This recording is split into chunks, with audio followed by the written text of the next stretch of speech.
Peekaboo. Just messing around with you. I'm going to be unboxing the Xiaomi Humidifier 2. So I'm armed with my box.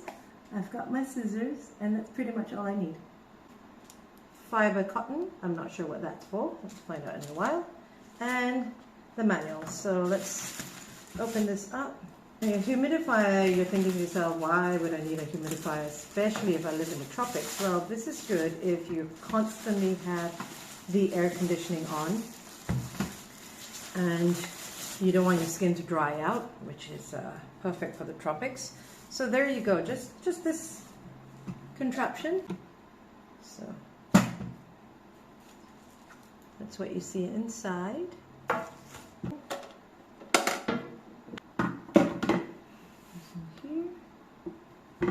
Water goes in here, and hey, maybe I'll read the instruction manual and see how it's actually meant to be used.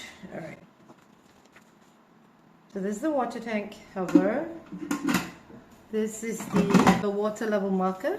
There's obviously the power mode and everything on the front.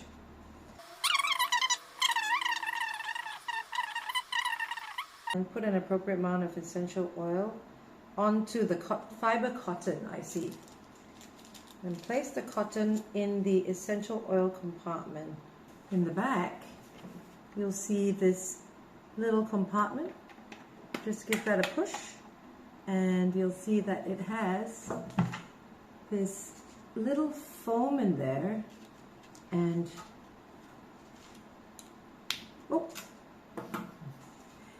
and that's where you put your essential oil. So you drip your essential oil into that and put it back in here. There you go.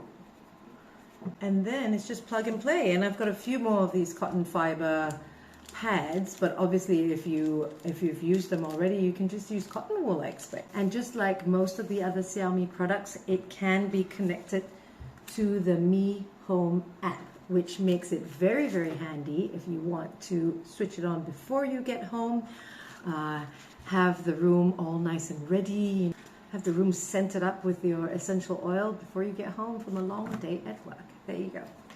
The Xiaomi humidifier, I'm going to plug it in and see how it goes.